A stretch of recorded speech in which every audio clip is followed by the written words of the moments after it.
And we are back. And it is the interview section of the podcast. And Gatoh Move Choco Pro fans, you are in luck because we have the one and only Baliyan Akki with us today. Welcome, sir. Thank you very much for having me. This has been a long one in the making, and I'm really happy to be here. It has. We very much appreciate your patience in dealing with us. I know.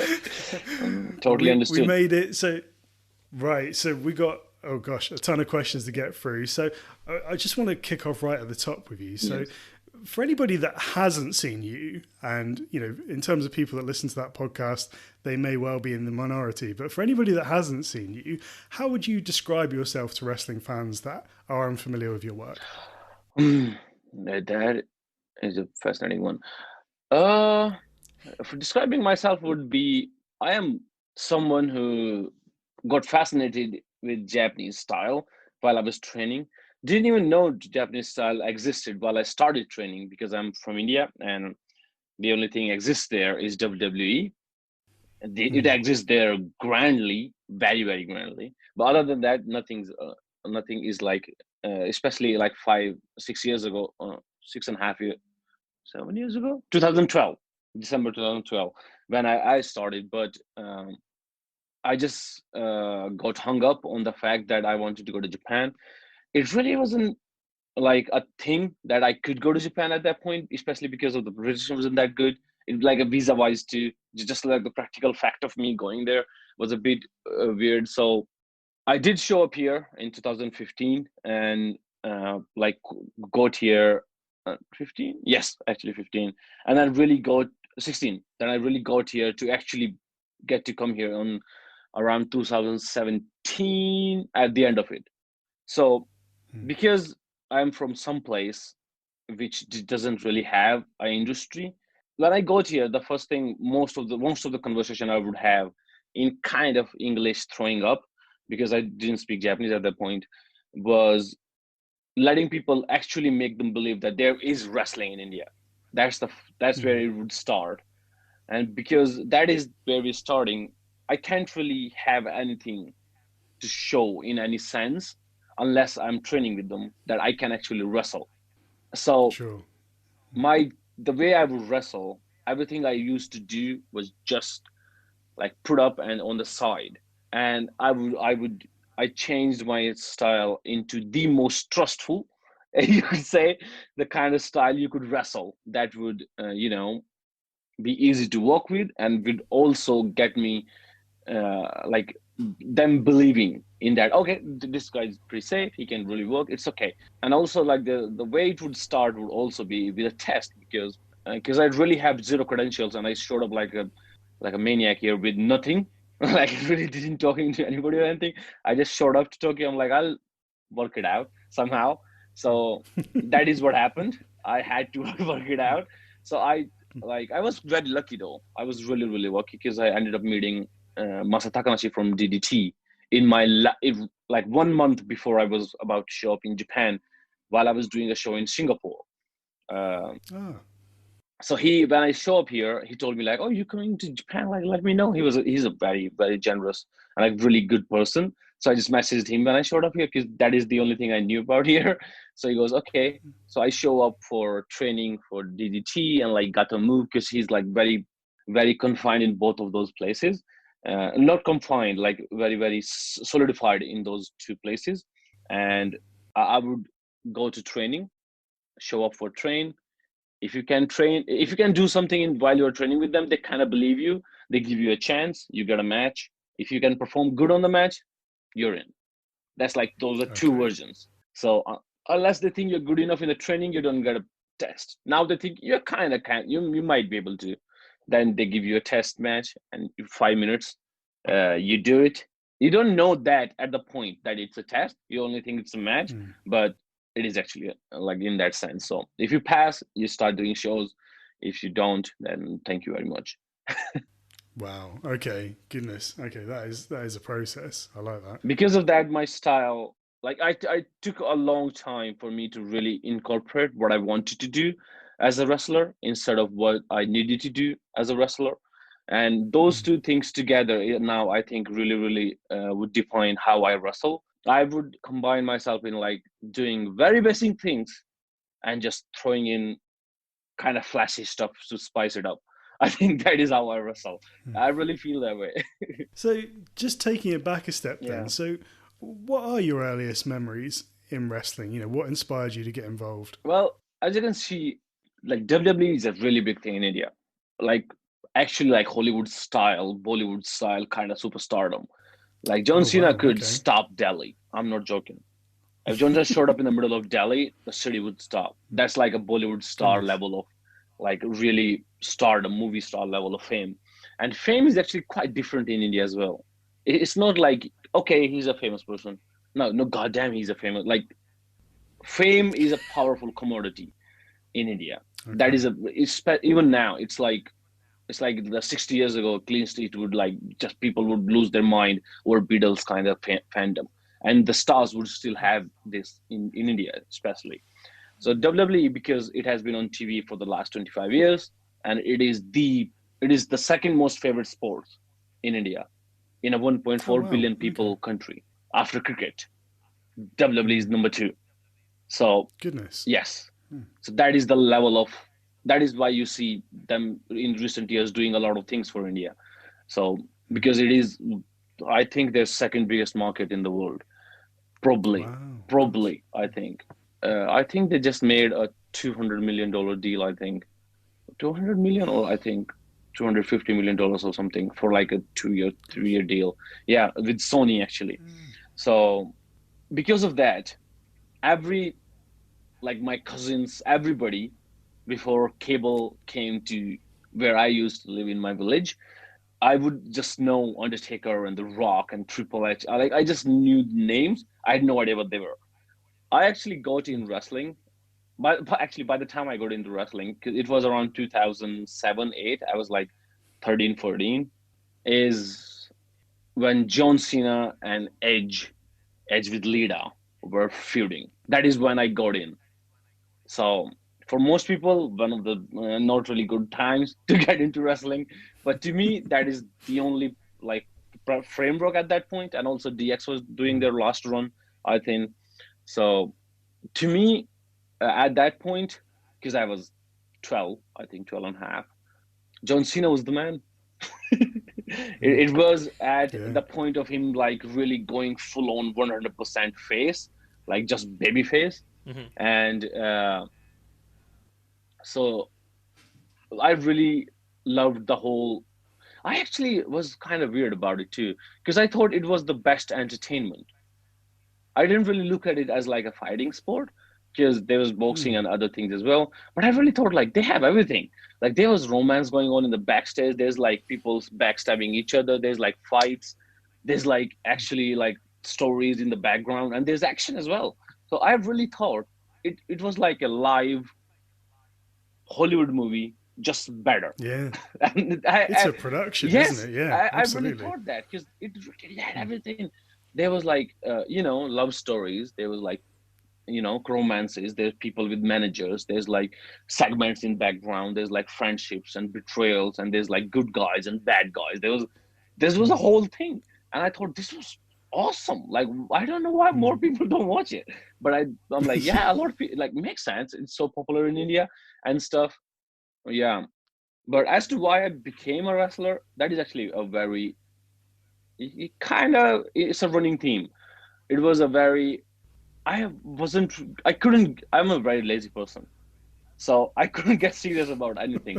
Even when I was in high school, I was about to end high school, and how the Indian system works, it is like I had like maths and science and like the hard subjects. So I was either going to be like in biology, like doctorate or engineering or some kind of like a heavy subject, and I had no interest in them, even though I was studying them. So I ended up doing nothing. I applied for zero colleges, and like I really was going to do. I'm like, okay, let's just take time to really see what I want to do. And when I thought about everything, I really thought two things. First, what would be fun to do? And second, what would be like, if I have to imagine what would be the hardest job, if I like really want to do it, what it would be. And I couldn't think anything harder than becoming like a WWE star. I didn't even knew wrestling was a thing. I didn't even know the name of pro wrestling, by the way, which is very bizarre. I didn't know the name sports Wow. of pro wrestling because it doesn't exist. There's WWE, and that's Sure. the only know. So I'm like becoming like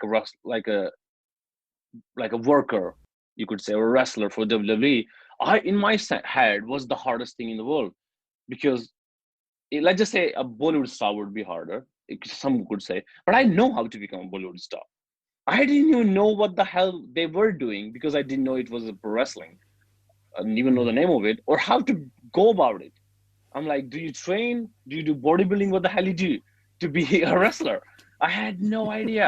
No joking. I searched the internet for like months to really find like, is somebody doing that kind of thing in India? And there was no school or anything.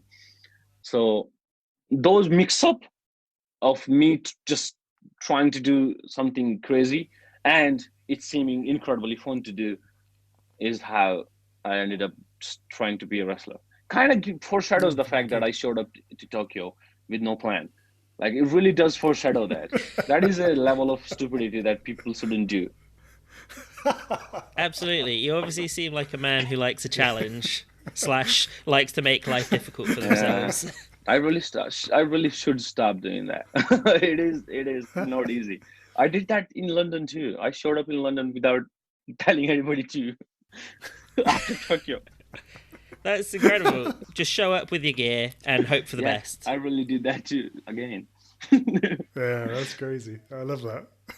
The fact that you've done that on more than one occasion and been successful doing it shows that there really must be something about Yeah. you. Yeah. You know, that these people are taking a chance on somebody, you know, an unknown quantity, and they've gone, no, we like this guy, we're going to put him on our shows. Yeah, wrestling is just kind. There's enough kind people in wrestling that someone like me can kind of survive in it. That's how I think. I think there's like enough good people left, so that somebody who's like just showed up like me, they were like, "Ah, you know what, we're gonna have. Even though what he did was pretty stupid, we're gonna still give him a chance. I think there are enough good people left in wrestling. Very good. How difficult was it then to come by an actual training school in India? Oh, I actually didn't have a school. I just found very lucky that I found another crazy person that was as crazy as me. And we actually showed up at the place on the same day, which is like very coincidental. It's very good coincidence for me. I actually found a guy who was like a big wrestling fan, like pretty big wrestling fan. And he had made a ring. I don't know how he made it. He got some plants or something. But in Punjab, which was actually quite far from where I am, like a 9 to 10 hour drive. Yeah, Oh, so it's wow. like in the heart of Punjab too. Like people speak pure Punjabi. There's no Hindi or anything, but people kind of know Hindi. But it's like pure Punjabi place. Or you see like hardcore turban dudes everywhere. So in called Jalandhar, which actually, by the way, coincidentally, the same place Kali ended up opening his academy too in the same city. I don't know Ah, why he did that because he's not from there as well. He's actually from Himachal, but he opened there as well. Maybe it's because like we were training there and it kind of had like a feel like people go there or right. something. But the one guy had like a ring and he rented a garage or something, uh, like pretty rundown place, and he just had a ring. It was like 20 by 20 ring, pretty old style, like suspension in the center, and like a pretty old school, like from the 70s kind of ring, pretty hard. And we just showed up at his. I'm like, do you have that? Like, and he goes, I have wrestling school. I'm not joking. He goes that way, and I go, really? So like, who trains? Like, who's the person teaching people? And he goes, me. I'm like, okay, I understand. so so like, okay, but you have a ring. So I went to the city that he had the ring in because it is his ring, and I had to use it. So I just went to that city, and we would pay him to use the ring. And me and one of my friend called Zoro, from Jammu and Kashmir, one of my best buddies in wrestling. We showed up on the same around the same week, and he told us to come on the same day, and we showed up. I think on 24th of December. I think 2020, 2012. So around then, and we just both of us for 1.5 year did nothing than to beat each other up. Realized it hurts. Let's not do that. Let's do something else. and let's do it some other way. And yeah, we really just went with that elimination process into something that might look Wow. like wrestling. I'm like, it was, he really hung in there with me. That was, oh, just remembering it is something. Because we would, like, he was a fan of British wrestling. He was really a big fan of Marty Jones. And he would, like, yeah, he was really into, like, the British style. Even though this was just two people training, we were very different because our interest was very different. He would show up with like old Marty Jones videos, and we would just sit and watch with like 0.25% speed and just see what he is doing and just imitate it as many times as possible. Or Oh, like, wow. yeah, just download like New Japan old school drills from like times where they have a documentary or something, or Big Yeah. Japan, or anybody who has any kind of wrestling resume out there that they have as like seminar or anything that we could find on the internet anywhere. We don't care if it's like we are downloading it from torrent or anything. No care at all. Just get everything we possibly can, watch it, and try to do it, and just really kept doing it. Just pretty like, Gosh. I remember, because nobody told us, I, without knowing, I trained for the starting 6 months from right to right, like Mexican style. And then when we watched like Japanese videos, we went, oh, goddamn, people do it from the left. So it's just no joke. One day we went. I'm like, hold on a sec, because before that we really didn't were watching a lot of Japanese drills or anything. Around 6 months when we really started watching it, because actually I didn't know about there was wrestling in Japan. Around 5 months of, because he was a big fan of King's Road, around 5 months, and we kind of became friends. Really started showing each other like, I love this and I love this, and he showed a match to me from like Wrestle Kingdom between Hiroshi Tanahashi and Minoru Suzuki from Wrestle Kingdom, and I had never seen a wrestling outside of WWE till that point. Oh, wow. So Gosh. it was like a bomb went off in my head. I'm like, hold on a second, what the hell are these guys doing? So I really became like fascinated in first from that man, because it was nothing like the wrestling style was so contrast, especially Suzuki's matches. It is so basic and so much, the focus is so different in what they're trying to convey compared to a WWE match or a main event, because it was a big match. And for a match to go to 35 minutes and for them to do 25 minutes of elbows and like really just beating each other for 20 minutes out of the 35, it is like, hold on, they're just really slugging it out. That is like most of what they're doing, but they're really doing it Yeah. really good. Like I can tell it was high level stuff, but I just couldn't, like all the framework that has had been in my mind, I couldn't fit it anywhere. It was just like, I'm like, hold on a sec, it doesn't fit. And it just, I couldn't wrap my head around it. So I really went into watching it and really got, like, I just ended up loving that style. And so we went into like, hold on a sec, let's watch more of the Japanese training stuff. And we go, hold on a sec, we are doing it from the right. That's not, we should do it from the left. And we change it up around like around 5 months into wrestling. But Oh, but my gosh. thanks to that, I can actually do both styles now. Like it's easier for me to change it to right. Like I can do from left and right, either way. So yeah, So it helped in the end then. yes, a good ending. So when did you have your first sort of official match then? It was 28th or 29th of January 2015. Okay. And I started training in December 2012, and I had my first match in January 2015, around 2 year or something. So around 1.5 year, when I was still training a lot, we would like just meet, because we were only 2 person. We would just have simulation matches. Let's just have 5 minute matches. If we are opener, let's just have like mid 10, 15. Then we would wrestle like one match, 2 matches, 3 matches, and then just train every day, all day. That's all. We had nothing else to do. So around 1.5 year has went by, 18 months. And at that point, I was enough interested in wrestling, and we were doing enough matches together, just 2 person. I will record it, and I started talking. I really like it. The idea of going to Japan is in my head now, and but I don't know how to go about it. I have no idea how the independent wrestling works. I don't even know. I know there is independent wrestling, but other than that, I just really have no framework to work with. So I started I think I messaged somebody in Japan with like Google Translate, and I just sent them my videos and stuff. So it kind of conveyed what I wanted to do. And they go like, okay, if you ever are interested and in Japan, let us know. We would train together or something. And I go, I really want to go there. How about you help me out? Like, I can't go by myself. If you think I am someone who can really come up, then you like, please. And they go, okay. He was actually, I think, a promoter from Freedom in back, Okay. and he was running, I think there was like a very indie company. It's not, it doesn't exist anymore, but it kind of got me in, which his name was Hashimoto, like really, really helpful person who really helped me out for, because had no reason to do so. So I go like, would you help me out? And he goes, yeah, sure, why not? And he would send me an invitation letter and stuff. And I was 19 and a half when I was doing it.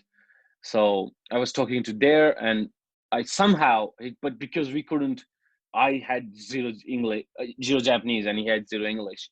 So he just kind of sent me, do you know any Japanese person? And I go, hold on a sec. Luckily, a cousin of mine was working for a Japanese company, and he had like a Japanese friend that he used to work with. And I go like, yeah, kinda.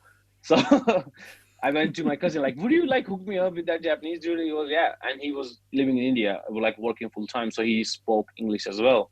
And I just went to him, and it took like 6 months just to like, for me to like get a letter from him so I can go to the embassy. But I did got it somehow. And the embassy went, no, we really can't give you a visa. And from there, it became a very different kind of thing, because up until that point was the problem for me to going to Japan was wrestling. Would I be able to wrestle? Would somebody let me a spot to wrestle there? And the problem then became, would the country Japan let me in? Oh, wow. So the problem became twofold. And it has been more of an adventure for me to the passport I have, which also gives into the fact that why I am so reckless in what I try to do, because I can't really guarantee, even now, someone, let's just say, I can't really guarantee a UK promoter that I 100% would show up for your show if you book me, because I'm never sure would the country let me in if I do promise. Wow. So I always try to, I like, it is also stupid. I should say that I will show up, because now, mostly because of the record I have, they kind of do let me in at least for the last 3 times. But I can't really, my mindset, I can't really have it somehow is to promise and not show up, because that happened once. I wrestled for SP in Singapore before showing up in Japan, and the promoter somehow, for some reason, kind of ended up liking me, and I went over a guy who has, like, in all, I think in 5 or 6 years, I'm the only one who have beaten him. And the promoter, he was the powerhouse of the promotion, and for some reason, the promoter goes, I kind of like you for some reason, like my style or something. And I was supposed to go for the title. I like come back one more time and wrestle for the title. It was a number one. It became like one day prior. It was just supposed to be a match. Then the promoter goes, "We're going to make it a number one contendership match." And then around after we have actually, like, the tomorrow's the match. The night before he went, "You're going over." I'm like, okay. And it became like way big of a thing than it was supposedly be. And I was supposed to go back. I was going from Japan to Singapore and coming back to Japan while I was living in Japan. And that's when I went to board. I had the visa and everything, but when I go there, for some reason, the airlines and the embassies went, "Would you wait a minute?" And they just told me to wait till the flight flew. And then I go, Oh, gosh. "It's not, it's not a refundable flight. It's not like the wrestling isn't really that, indie wrestling is that big that they can have like refundable flights or something." And I couldn't make the show so I just called the promoter up. I'm like, "Dude, they just didn't let me in. So, and they were kind of like going on and on about it. Like, we would let you in for one day. I'm like, what do you mean one day? I have a visa for 4 days. And even if I'm there anyway, what the hell is the difference between 4 days and one day? If I'm someone who's not, like, let's just say a dangerous person, wouldn't I would be dangerous in one day too? Like, what's the difference between 4 days and one day? And they went from one day to 2 day. We'll give you 2 days. I'm like, I wouldn't make the show if it's 2 days. So from that point, it also like more solidified in me. I can't just promise and not show up. That's one of the biggest reasons I just can't. I show up first and then go, okay, even if it's harder, now I will definitely be on your show. That is why I actually did that in London. Just very conscientious then. I think it's more, I was to begin with that way, and Japan made it more so. Like, you just don't do that in Japan. It's like, you can't do that. It's like, trust is a very big factor here. Very, very big one. And they take it very seriously. Even not just like the fact how seriously you're taking their show, even when you're there, it really matters to them. So trust is a big thing here, and it just kind of like in my system now. So with getting your visa to go to Japan, you said you had to get a letter. Is that like a letter of recommendation from a Japanese citizen? It's basically a company signing that they want me to come. Basically, it's like a letter of invitation for that you do have a purpose to visit the country. You actually have a legitimate reason, and you have this and that. I actually ended up because I was 19. I couldn't really show them. It's a weird system. Like, it's like the thing would change for 1 minute, but the way it goes now, it's a bit different because we really have really good. India really has incredible relation with Japan right now. Like, we are investing a lot into each other's country. I think 2 years they signed some paper on like January 2018 that they made it 4 times easier to visit Japan because they want more people to go back and forth and stuff. But while I was trying for it, it basically is like proving that you are not everything that you can imagine somebody who's bad. Let's imagine you are, and let's go one by one proving that you are not that. That is the process of immigration, which is very like backhand. It's like we are already imagining everything that is bad is in you. Let's just go. And you prove to us 100% that you are not that. Would you just would you run away, ask for your visa and not show up? Prove that you will not. And as a 19-and-a-half-year-old who doesn't have a family of his own to be there, or a job that is hanging in there, or anything that is stopping me from just completely immersing myself here, I didn't even know why they rejected, because they don't say ever why they reject your visa. That embassy would never give an answer or something. They would just say, try in 6 months, because you can't really try for the same visa like right after. You can try for the same visa in 6 months if you fail for a visa. So I'm like, okay, 6 months. Okay, let's think about it. And then I thought, like, if I try stupidly in 6 months, I wouldn't make it. So I spent 2 years in making a document file, basically, in proving every single one of those cases that it is not so. And it took me 2 years to complete it. So it took me 2 years to again apply for the visa again. And it took me 2 years to come back to Japan. And in those 2 years, I did nothing else, because I am, I just told you, a very kind of hard in head. So I was very made sure that I wouldn't do any jobs, because it would make it easy. You know, like waiting, not just wrestling, waiting to wrestle. Basically, that's what I was doing as a profession. So I can wrestle. It's not an easy thing to do. It's not satisfying in any sense. But if you do, let's just say if I get a job, I was kind of scared that I would let wrestling go, because I've seen other people do so, especially in Southeast Asia. That's why people don't show up to Japan and just throw everything away. But which is good, because they are not as stupid as me. But like in hindsight, they are actually more proper people. Like, they're actually like more responsible. They have proper jobs and they have everything settled in, and they are venturing out into wrestling, being secure. I, on the other hand, wasn't thinking in that. I'm like, if I have any rope, any hope in any sense that I can run, I'm probably going to run from it. It's not it's not easy. like the situation I'm in. So I made sure that I would not have any permanent jobs or anything. I would just do part-time stuff. And I started my own company though. So I was wrestling like once a month. Me and actually a partner of mine, Vince, I call him Vince because his name is Vinayak, which is really, really, it started with as a joke, like of me calling him. And it kind of became like a name in itself because his name was Vinayak and it perfectly goes into Vince if I showed it out. So I would just call him Vince and you go like, come on, dude. And I'm like, yeah, but it is. And then in few months, he just stopped saying it. And now his name is, in my head, is Vince. And most other people is call him Vince too.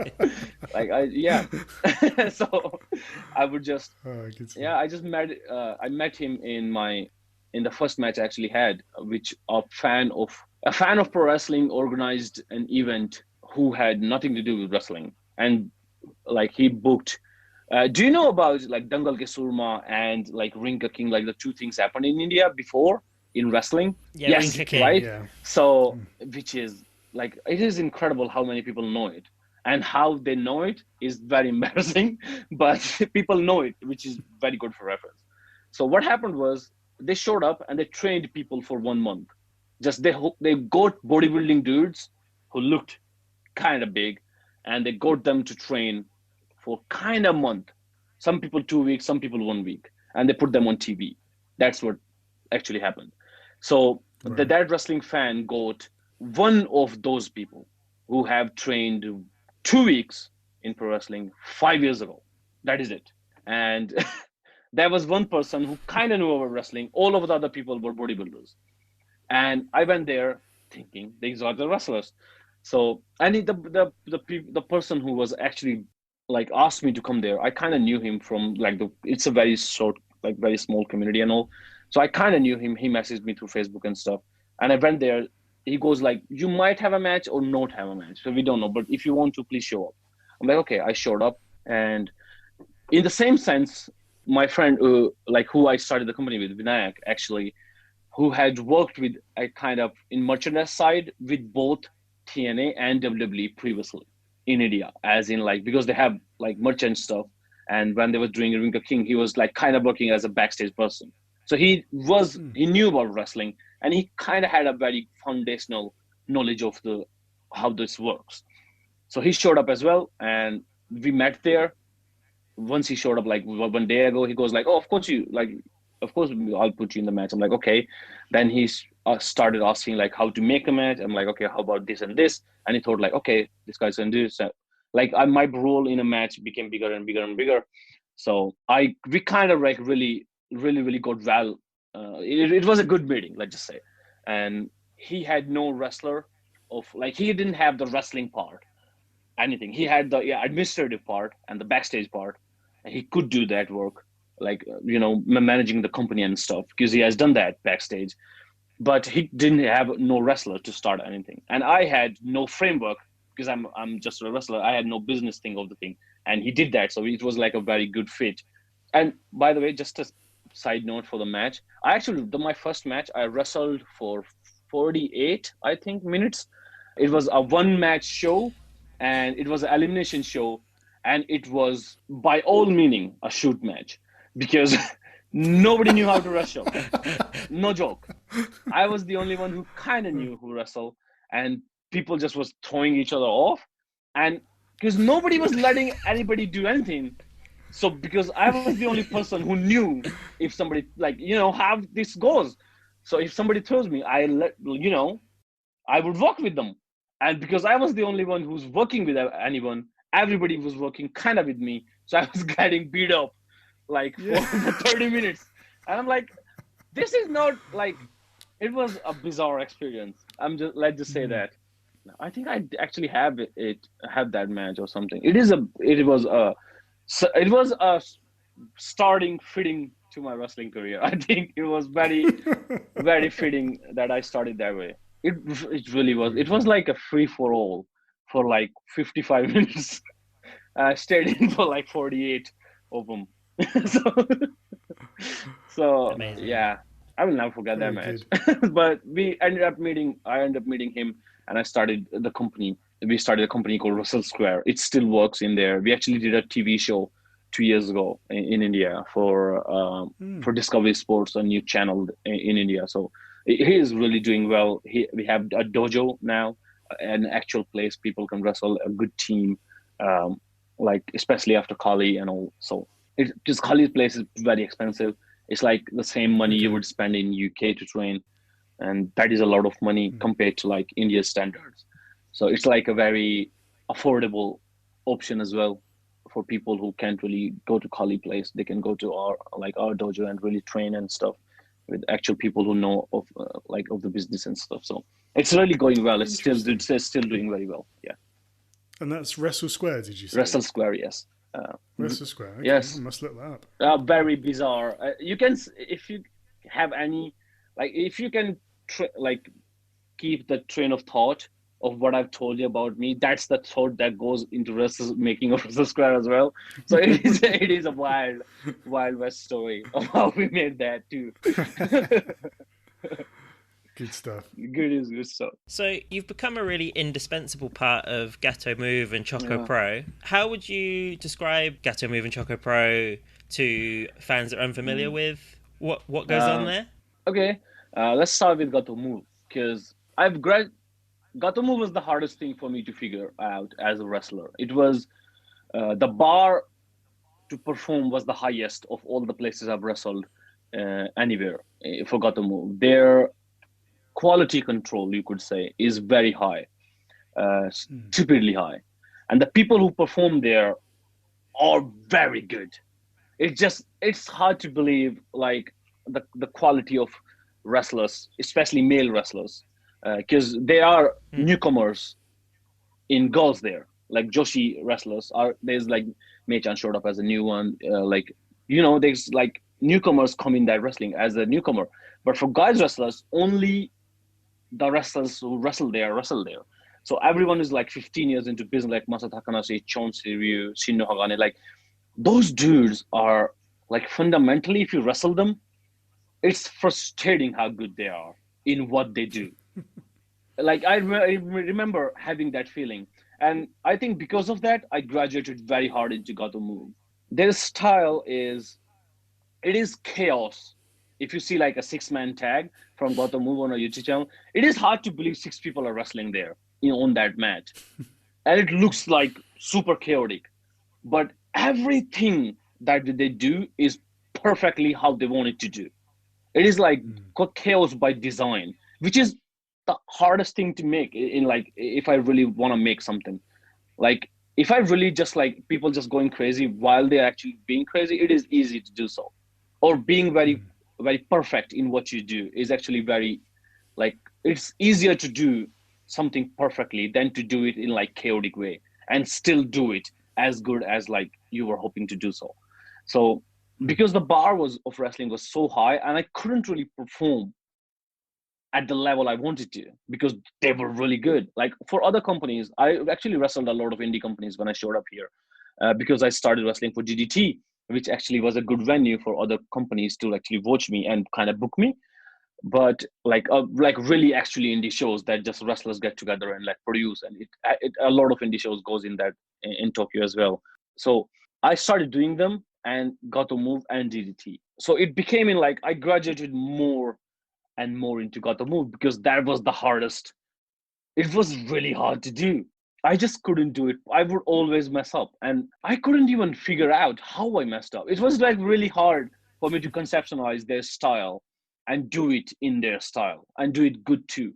So, and also the wrestlers who were wrestling there, I really thought if I want to become a good wrestler, this is like the best place I can hope to be so as a performer to really grow. And I really graduated hard on that side. I prioritize Gatoh Move's booking, like, in a sense, so much that I actually let go of most of my independent bookings. Like, and I would say no. I'm in no position to say no to anybody in Japan when I was there. So if you say no, I'm like, you like, come on, dude, you're gonna say no to, like, now. So I actually ended up giving up on most of the companies within like 10 months of in the 8 months. actually shorter, 6 months of my beginning career, I said no to enough companies that I would mostly get booked on Gatoh Move and GGT, because those are the only two places I was like really focusing on. And I kind of ended up just wrestling for those two. It became at some point that I was like wrestling every Gatoh Move show, because I would say yes to every Gatoh Move show and I would say no to like, if it's Gatoh Move booking that on the same day, I wouldn't take other places. And for some, like it just trickled down into more and more Gatoh Move. And their way of mixing light-hearted wrestling so people can enjoy it and not feel like they don't have to pull back.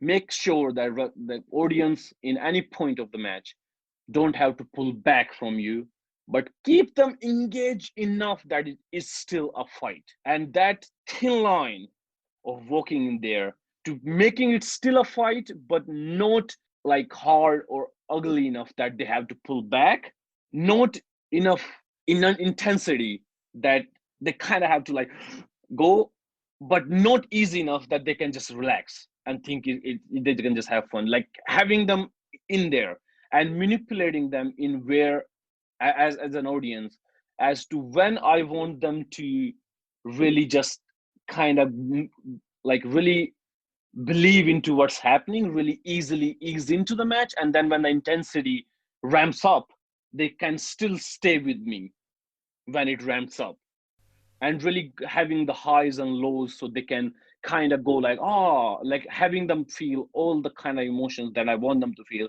so they can have a good time. And it's really hardly embedded into Gatoh Move style as to how the audience would feel when we do this. That is how they go about in that style. And Ami Sakura is, of all the people I have met ever, is the most conscious of how the wrestling looks and how you feel when you watch what we do. That is the biggest question. Anything else comes after. Literally, anything and everything, including business and money and company and becoming bigger or becoming like anything. No joke. Even if it's hard, everything comes That's after incredible. the quality of the match. The quality of the match or what we are putting out comes that, and it's called in Japanese. There's a word called omoshiroi, but it's a very difficult word because funny is called omoshiroi and interesting is also called omoshiroi. So it's like if you sometimes it's because Japanese style is such a rough and strong style. It's sometimes as in for most bigger companies as like a slang. Somebody like it's a funny wrestling. They would still call it omoshiroi, and for us we would show it. We want to do interesting wrestling, like wrestling that is fun and interesting and it's something. So for Ami Sakura, it has to be interesting first and foremost. We are willing to try anything as long as it is not boring, as long as it's interesting. It can be intense and interesting. It can be lighthearted and interesting. It can be funny kind of and interesting. Anything is okay. As long as it's interesting, we'll try it. And it is interesting enough that we will put it on our show. That is basically how Gatoh Move works, as in like their style. It's interesting. That's how Ami Sakura looks at it. And it took me a long time to really figure out how she thinks, because she's a genius in her how she conceptualizes wrestling. And as you know, geniuses are not really good at explaining stuff. So perfectly in that sense as well. She is like she's not good at like conveying what goes in her. It is very funny. She just sometimes she would just talk to you and you go like, what are you talking about? And she would literally say, oh, it's perfectly connected in my head. Like she actually says it. I'm not joking. She says it. It's actually, it actually perfectly connected in my head, but I just jumped to like 10 points in the conversation. So hold on a sec. Then she goes back and tells you like kinda so you can trickle down. Oh, okay, I get it. Like we started about okay, when is the next show? And she would jump to a spot that she wants to do in a match. And we go, huh? And they go, oh, hold on a sec. Actually, like in my train of thoughts, I actually went from here to here, and now we're actually doing this. So hold on a sec. Let's move on little by little to where we are. So I'm not. Very It's cool. it's a very common occasion too. Like everybody kind of knows it. She says it very often. Like literally, if I translate it from Japanese to in English, what she really says it's connected in my head.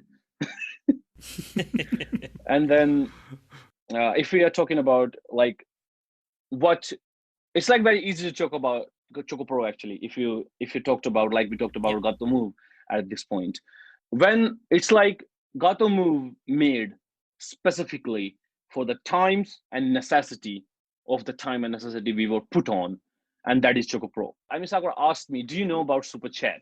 And I'm like, "What is that?" And she goes, "It's like something on YouTube." And I checked it. I'm like, "This is awesome. I think we can do something with it." Us having that conversation, and we were doing the first Choco Pro, and I was wrestling Minoru Suzuki within 40 something hours of that conversation. Gosh, wow. That is like, it is connected in her head. That is how she just skips all the net stuff that was in between. And she goes, "Okay, can we do that? Are we applicable to do that?" I go, "I can check." And I check and I go, "Yes, I think you're according to like how it's set, we are actually do that." And she goes, "Okay." And the next day, the day before the show, is like around 18 hours before, she just goes, "You're wrestling Minoru Suzuki." I'm like, there's actually a video of that. She told me on video. She told me that, and she actually posted it. So anybody, like, I will always know what my reaction was to realizing I was wrestling Minoru Suzuki in like 18 hours. Yeah. Amazing. Was it a combination of joy and fear? I was taken aback. I know it wasn't like a joke or anything, but it was hard to process how I feel about it.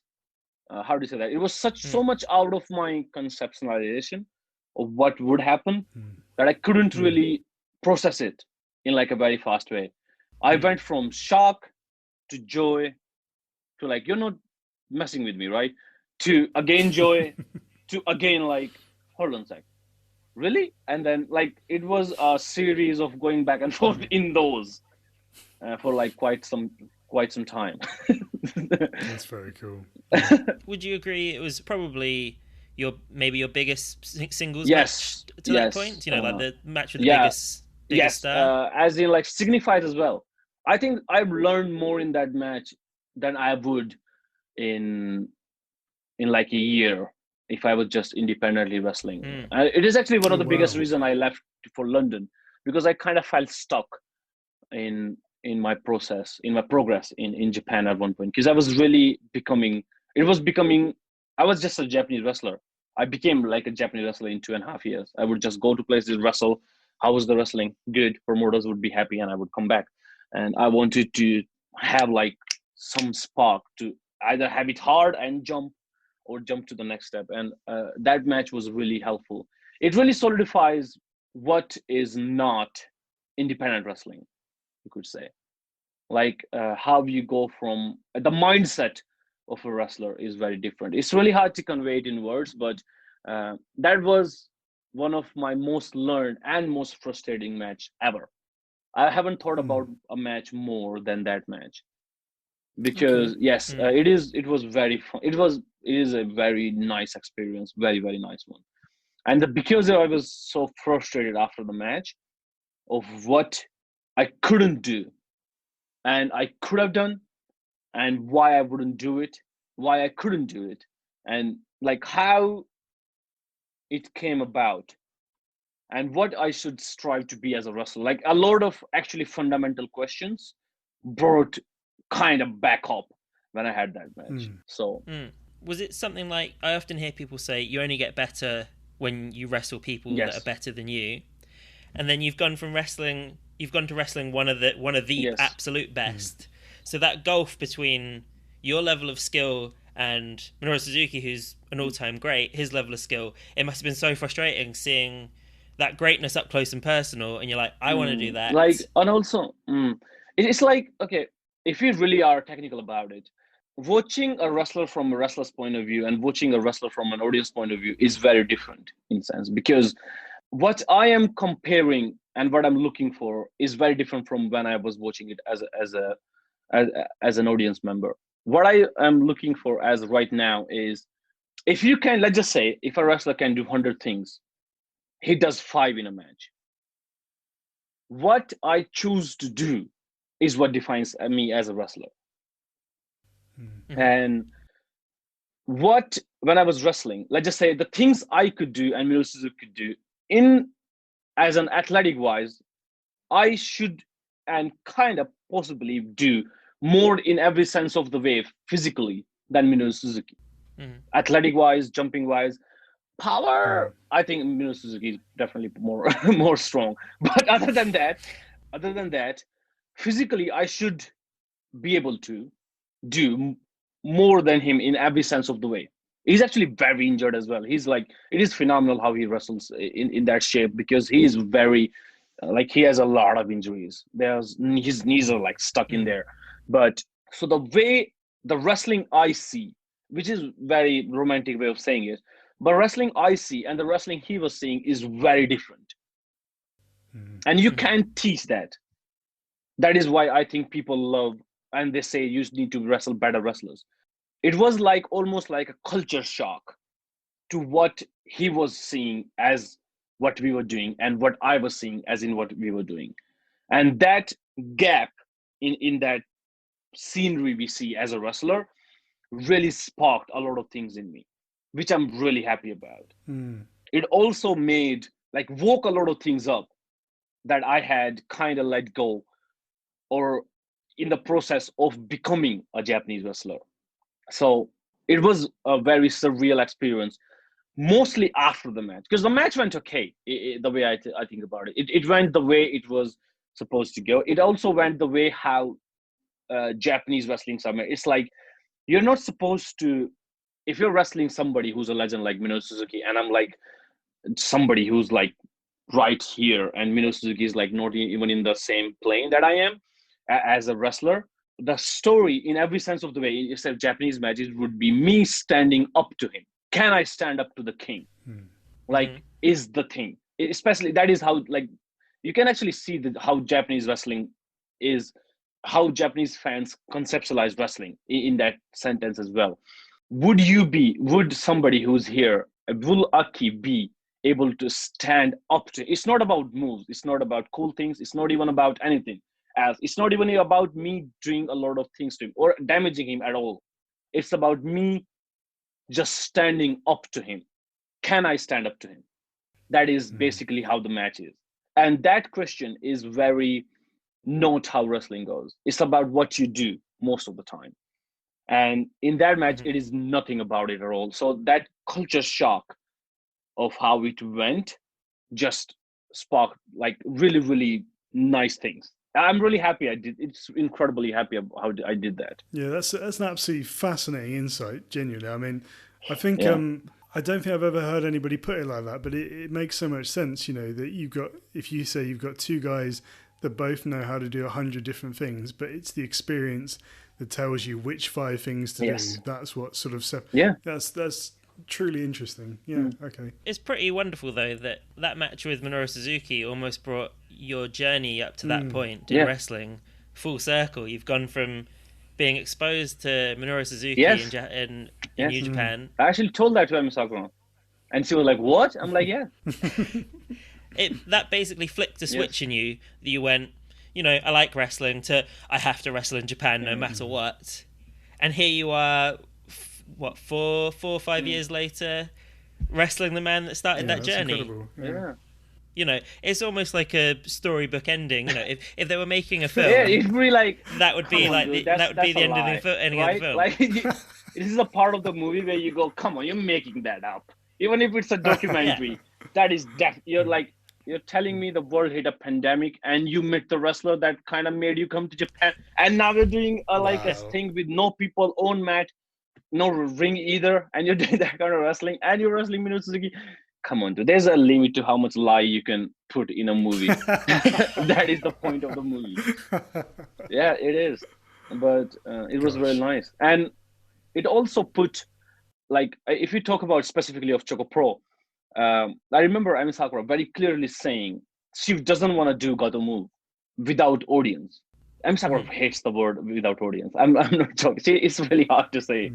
And she says that too. She, in the beginning, like, because Choco Pro, at one point, we were the only wrestling in the world who was still wrestling. So she actually did one interview one time, and it was kind of really hard because she was trying to tell them it is not without audience. We have an audience. There's like 300 people watching us on YouTube live. There's everything in YouTube. Literally everything you can imagine is on YouTube, and people are still watching us. That is a big deal. And like, especially to me, like, I'm like, that is incredible that they're like people showing up on a platform that has everything. And they gave us watching online, woke up on time. People are waking up at 3:30 in the morning in America to see that show. And like, that is pretty hard to ask somebody to do for like 4:30, 5:30 in the morning. And people wanted to say, there was actually a word for in Japan called mukankaku, which means no audience shows.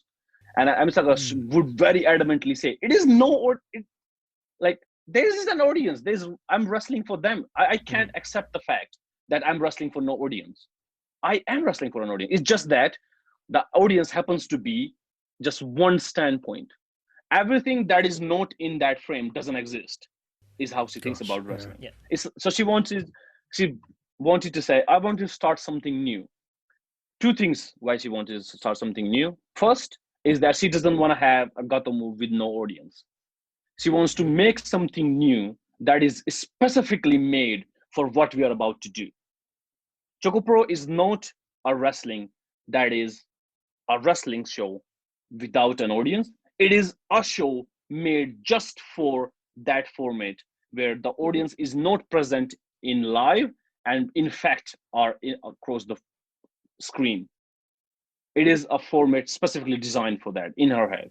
So that is how she wanted. And number two, the fact is that she said, and I quote, right now is a time where everything is stopping, and I want to do something in that I want to start something. The world is stopping. Literally everything is what we know as of is stopping.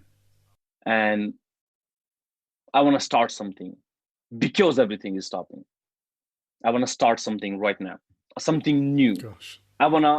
Because every wrestling that has ever done, great ones, like literally, we don't even know if it will come back, because that was a very uncertain time as well. We had no idea.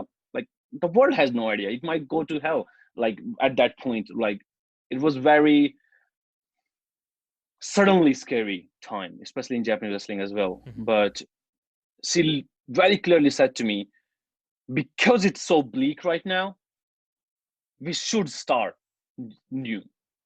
Because it is so hard, we should start a new company. We shouldn't start it because, for any other reason. The very reason people don't want me to start a new company is the reason we should start a company. Because there is no hope. She was basically saying that. And the messages to this day I get when people say it gave them hope. I'm like, how? It's really hard to see that she saw that of all the things that were happening. Like, Gatoh is not a big company. They can't manage a 6 months hiatus. They just can't. They would have gone under 100%.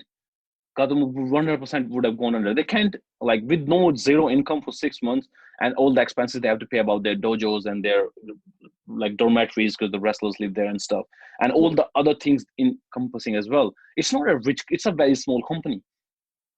And to undertake, even still, to undertake and make sure all the wrestlers get paid, even though it was like that, to make sure she starts something new so more people can have hope. To think of hope when people are kind of trying to keep the floods in. It's just like, no, we have to move on. Wrestling will never be the same. I'm not joking. She said that to me the day before we started Choco Pro, is that we have to think of something new, because if you want to just keep the old thing in, it's going to be very hard. And as a Gatoh move, we don't have the luxury to be able to hold on. We don't have that much strength in us. We are not that deep that people like just enemy just can row us down and we still can bring up the reinforcement. We can do that. So we have to just evolve with what we have. And because it is so hard, we need to start something new.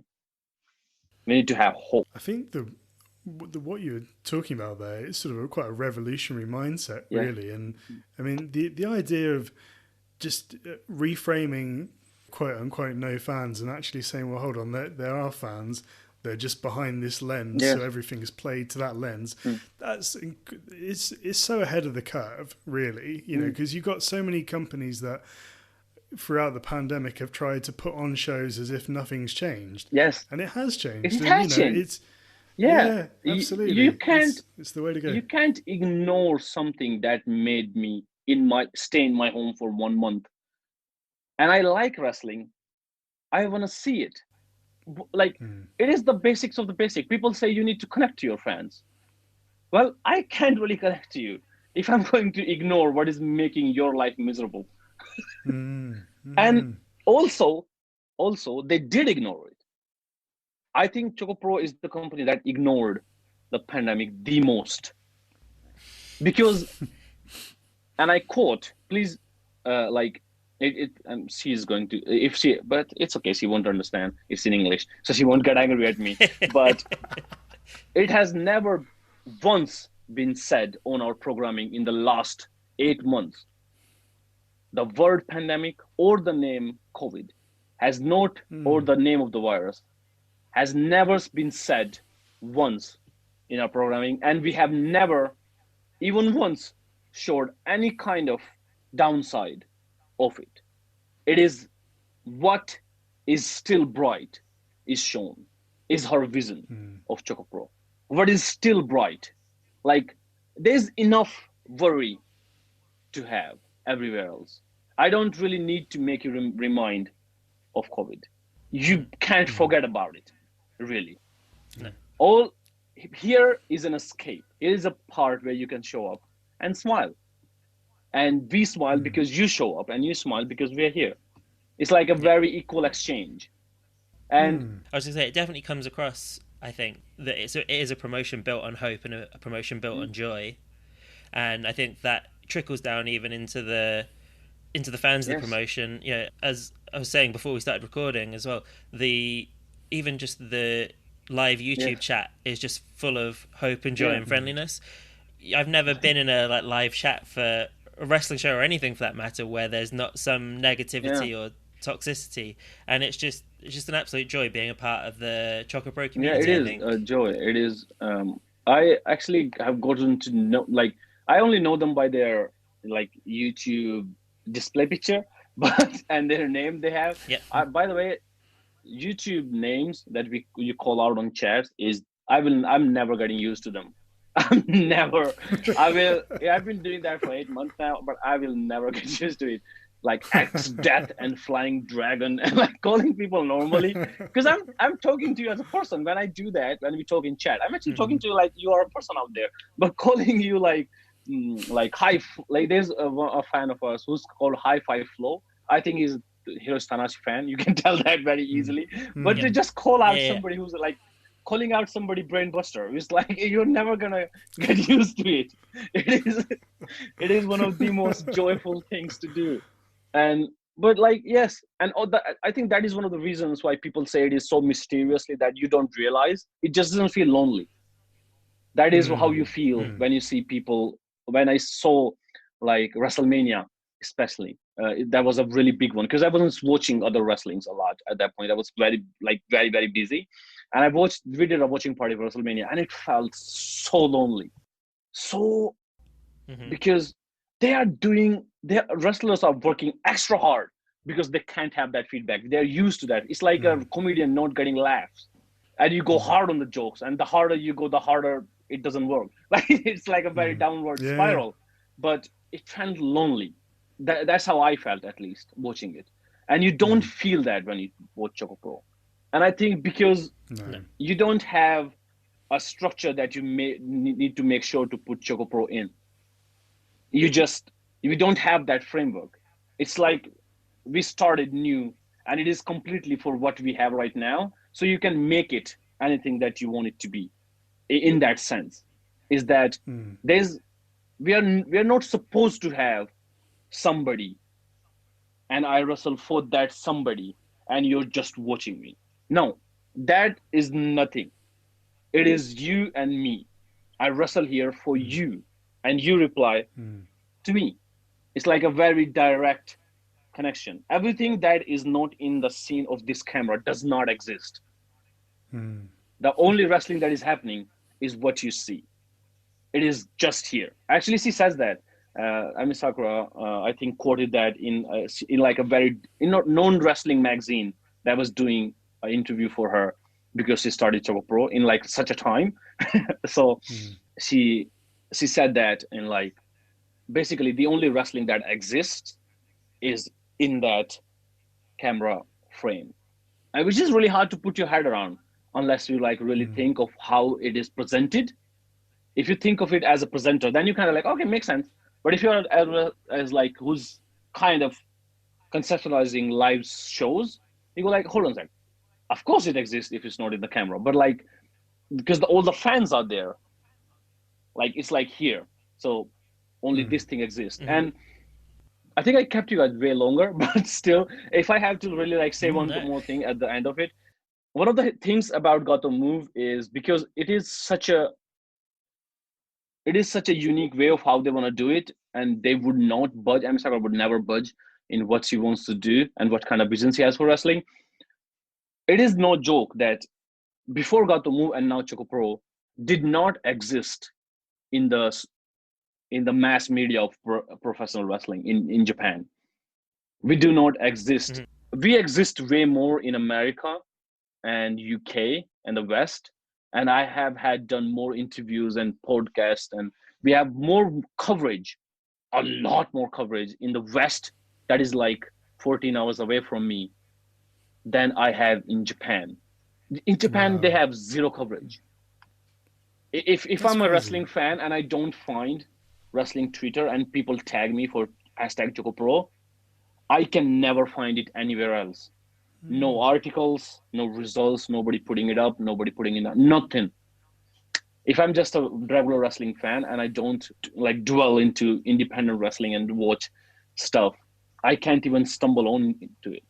Literally, Choco Pro is spread by word of mouth. Like, it is very known. It is a very 21st century wrestling, as in it is only on the internet, but it is spreading like 80s, like it really like 80s or 90s wrestling, because it is really word of mouth. Like, people tell other people to watch Choco Pro, and then they watch Choco Pro and they go, this is kind of fun. And then they just like, most of them just stay and they still watch us, which is very, very helpful. Even if you guys, I think, told us, like somebody told you guys about us, to like enough people like Choco, please check out Choco Pro and stuff.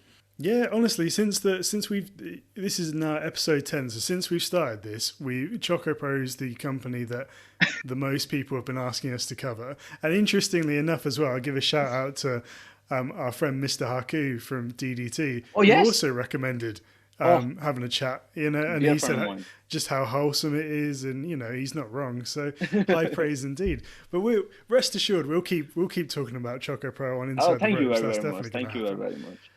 So very, very next week, yes, we're going to be covering the next episode of Choco Pro. Oh, thank you very much. Telling everybody about it. Yes.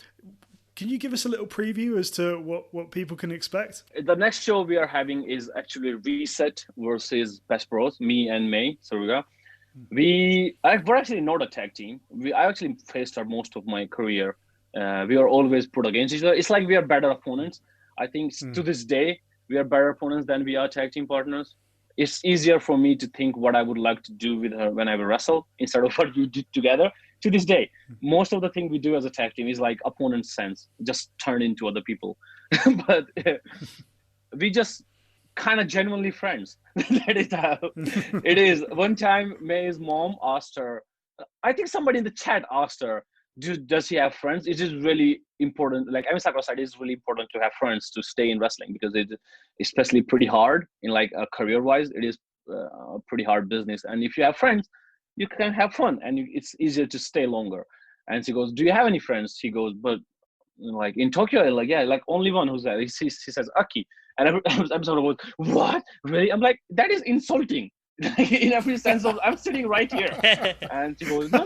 Like, but still, so sad for you, Mei-chan. Like, Aki is your only friend. Like, so I think, especially after the pandemic, we were really, like, we were really friends even before, like, before I left Japan and stuff. But when I came back, especially when I came back, like, and especially after the pandemic, we would just, we were doing Choco Pros, and most of the time, the only two people I would ever meet is those two people, unless I'm doing a show, like a Choco Pro show. So me and May are like just genuinely friends. And I was teaching her English, and she goes, and I think I called somebody bro in the chat. Somebody said something cocky, and I go like, come on, bro. And she goes, what is that? I'm like, okay, it's really hard to like translate bro into Japanese. So I kind of told her like what it means. And she goes, yeah, we are bros. And we did that. And I think somebody came up with the name Best Bros, and we were a team. We were actually a tag team before we even wrestled on Choco Pro together at all. We were kind of like a live stream tag team. So, and that is us. We are just like, yeah, we are fighting often. Like, May is really easy to annoy. So it just, anything you do, she's very, very easy to annoy. She laughs and gets annoyed and fights with me most of the time, even when the camera is not on. Like, I'm not joking. I can't imagine how it hits me every time when I realize she's 21. Because I'm not joking. When she eats something tasty, her feet goes like this, like a 4-year-old. And even when the camera is not on, like if you're doing a live stream, if the camera is here, right? If she's saying this is delicious, her feet are going like this. Because when she sits on the chair, her feet doesn't touch the ground. It really doesn't. It's just like this above ground. Her feet go like, and she still does that when she's like eating just her own lunch, which is incredible to me. And it's really easy to tease. She's really easy to tease, and she gets angry and stuff. But on the contrast, and also like because she's very athletic and very phenomenal in her wrestling, so I can really let go, and I can just it's like I'm always competing with her when I'm tagging with her. It is a very weird kind of tag team because I really does. It's like I'm wrestling more of her when I'm wrestling than of my opponents, because I'm definitely not going to lose, at least to her, in at least movement or speed or preciseness or something. Because we do like a lot of running around when we wrestle, like as a tag team, and to be on point is very important, especially because he's going to show up. So I still have more of a rivalry than a tag team. And for Reset, on the other hand, they are a very strong bond since the start of Gatoh Move, I think. Because Yoneyama Kaori accompanied Ami Sakura to Thailand, went with her, stayed with there, taught a lot of Thai wrestlers together with her. And they have done everything together almost. Like they're actually going to have a live stream the day after tomorrow on about Reset. And actually tonight we're going to have a live stream around 9 p.m. I think, about the Best Bros, of how we like the tag team part of it, because we are mostly just having fun when we're online. And we're going to have I think I'm going to translate probably for the Reset when they're going to talk how, just not about Yoneyama Kaori, but mostly about Reset and how the team came about. But they have done everything together. They have done like kamikiri match. Kamikiri means like hair versus hair match. They have done that's why Ami Sakura, spoiler alert, Ami Sakura went bold. So yeah, they have done everything. They go as deep. Ami Sakura started wrestling 2 months before I was born, and Wow. yes, her career is older than me, and even before I had any idea of wrestling, they were tagging together. That is how long they go as opponents and as partners. So it is like there's two of the team that I really wanted to face as Best Bros, because I've never actually had a team, like a team that I would really want to go forward with. And now that I have with me in Best Bros, there was two teams I really wanted to face. One was Reset, and one was Yakin Thunders. I mean Sakura and Masata Kanashi. So Masata Kanashi is really injured right now, and is actually coming back on 29th of January. But yeah, those are the team I really wanted to face. So it's almost a dream match for me. I really wanted to test myself against Reset at least once, because like they are phenomenal. If you watch them match, they are, god damn, they are like, gives me goosebumps thinking about it. Yes. Likewise. I can't wait to talk about this next week. You've definitely sold us on that match. This has been an absolutely wonderful conversation. Thank you so much for taking the time to have a talk with us and tell everybody about your just incredible journey, and also the wonders of Gatoh Move and Choco Pro. If you haven't checked it out, now is the time to check it out, undoubtedly. But Baliyan Akki, we give you all of our thanks. Thank you so much.